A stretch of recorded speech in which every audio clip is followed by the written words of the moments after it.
Hello and welcome to another Whiteboard Wednesday. Today we're going to be discussing diversity in sales and customer success, why this is so vitally important both internally and externally, and ways that companies can align with their prospects and clients' values. This is something that we've been working on a lot internally as a company, so I'm excited to share those insights with you today. So I think we all understand intellectually that diversity and inclusion across the organization is very valuable. There's a few statistics that we'll go over that sort of bear that out because it takes place both internally and externally. And so you'll see here that 80% of actually professionals within their organization want their business to make a positive impact. And so we see that have internal motivations for the company. People want to work at a place that they think is doing good in the community. And we also see that play out from your prospects and then your customers as well. So from a new business perspective and a customer success retention perspective, that can be very valuable as well.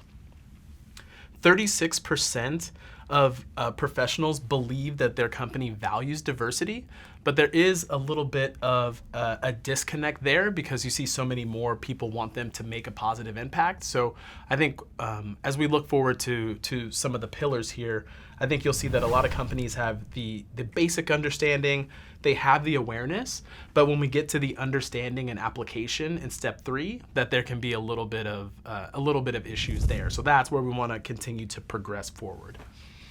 The third would be, this is really important for the sales and CS org, is that clients say that values alignment with the vendor or partner equals more loyalty. So in the customer success organization that I work with, it's really important to know that if we do things in the community and align with the culture and values that we espouse, that our clients will see that, be more loyal, hopefully spend more, and increase their partnership with us. So that's very, very important.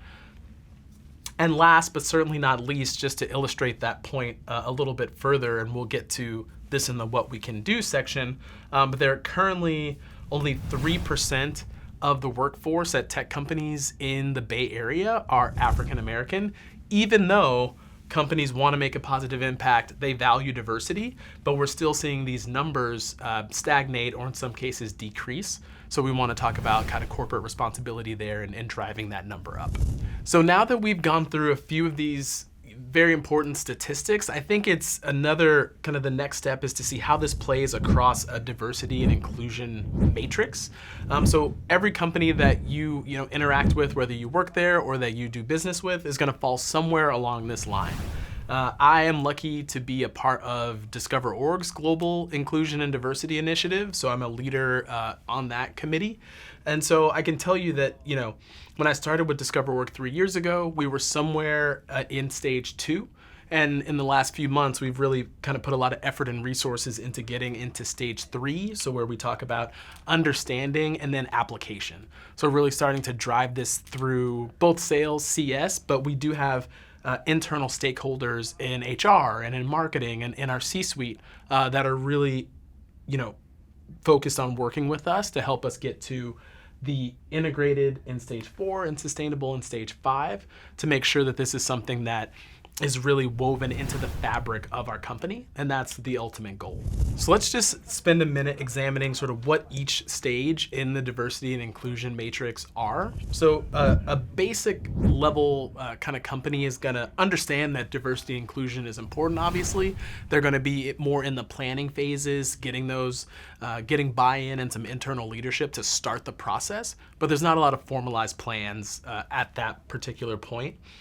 A lot of the companies that I work with are in the more awareness and then understanding and application. So there has a committee has been formed. There are internal stakeholders working towards a goal, but as far as actionable plans that are taking place monthly, quarterly, they haven't quite gotten to that point, but there are resources allocated to it. The business understands that it's important, and they're really focused on driving that forward.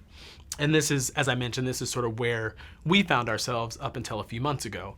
We're really talking about now moving into stage 4 and 5. So integrated, so we're moving beyond sales and customer success and really getting buy-in from HR when we talk about recruitment, retainment, marketing as far as the style guide, different materials that go out, making sure that there are women and people of color represented. And then on the leadership, just to make sure that there's a kind of career path and growth. So this is something that we want, again, we want to start with sales and customer success because we know that there's direct ROI there. So there's basically for every dollar spent towards diversity and inclusion, there's a $3 return.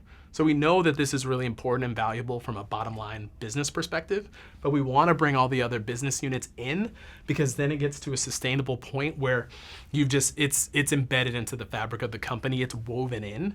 And so it's something where if you leave the company, you take a different position as people come and go, you know that this company, like your fingerprints are there and that's never going to change or leave the company.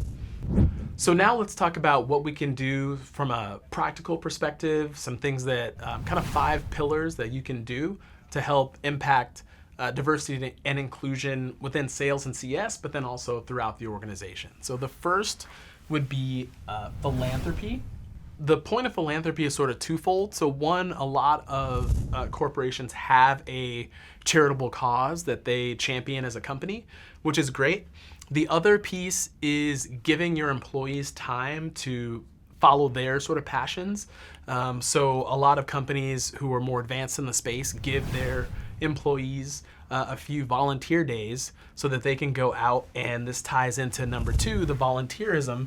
So we want to move beyond, kind of the company's main sort of focus on the philanthropy, give some of that time back to your team so they can focus on the causes that are most important to them. So that might be reaching out to public schools or helping out with a STEM program or spending time at a Boys and Girls Club. So there's a lot of different ways that employees might spend their time, but it's all valuable and kind of it branches off from the company's sort of culture and values.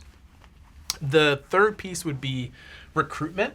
So this is where having a stakeholder in HR is very important. So we want to make sure that when we do recruiting events, that we're reaching out to different student, whether that's different student groups, different colleges, community colleges, public colleges, really getting out into different environments and making sure that we value people of different backgrounds, different philosophies, because that brings so much value to the organization.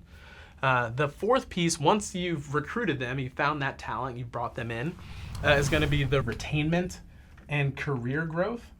So it's one thing to bring those individuals into your company. It's another to make them sort of feel at home and create a really positive, inclusive place where they can be their authentic selves, and then also provide them a path forward in their careers. So, it's another thing that we know is that women and people of color are typically promoted less often. There's less salary parity. So it's being aware of that as a company and understanding that there's a lot that we can do, not only to bring those people in, but once they're in your organization, really make them feel at home so you can keep them for the long term and then help them grow their careers as well, which is great for them and a great benefit to the company. And lastly would be public policy. So a lot of companies in our space are really considered leaders in their communities, and the C-suite or leadership of the company have a massive platform through their social media, LinkedIn, Twitter, etc. So we find that whether that's through donations to a political organization or picking up a cause, whether that be with education or our philanthropy is helping a local school district and giving back to the community in that way. But really using public policy and your footprint through social media to try to impact change is going to be kind of the last and final piece to make that change go from not just the company, but do it at a city, state level as well. So one company that has provided a great example for others to aspire to, and this specifically in this space, would be Salesforce. And they sort of hit on each of these pillars and have moved very far into the fifth and sustainable category on the diversity and inclusion matrix. So of course the company has philanthropies, all over, but certainly in San Francisco where they're headquartered, they do have a volunteer program for their employees where they can spend time on the causes that are most important to them. And we see this, connected through recruitment, retainment, and career growth. Having one of the more diverse workforces in the Bay Area, and then also their leadership team has been very vocal about sort of the income inequality and disparity there in the Bay Area, and understanding how that continues to play out across kind of racial and socioeconomic lines. So they have a very holistic view of this. And so that's definitely one company that I think people can sort of look to and aspire to take a cue from there. So to recap, just want to reinforce some of the key statistics that we saw here. 80% of people want their company to make a positive impact. 36% believe that their company values diversity. 51% of their clients would be more loyal if the company's values align with their own. So I think the big recap there is that we want to create a healthy, inclusive ecosystem where ideas can sort of flow more freely. And what we know is that, as I mentioned earlier, for every dollar spent towards diversity, you get a $3 return. So that, for someone in customer success, I would take that every day. And I think it just leads to a much healthier place where people can be themselves. You have people of different backgrounds, philosophies, opinions. And when you're in the room coming up with a strategy or a campaign, that can be immensely valuable. So just please, try to identify where your company is on the diversity and inclusion matrix, and think of some ways that you can just take that one step further. I think we all understand that the goal is to continue to move up the chain, to make it integrated, to make it fully sustainable. It's just a matter of what we can do, individually to sort of roll that up to the company. So, just take an honest look at the company, figure out where you are and how to take the next step. You'll see immense value both, internally from the happiness of your team, to, again, the return that you see, the ROI that you see from having a just more diverse, inclusive environment, and the ideas and concepts that flow from that.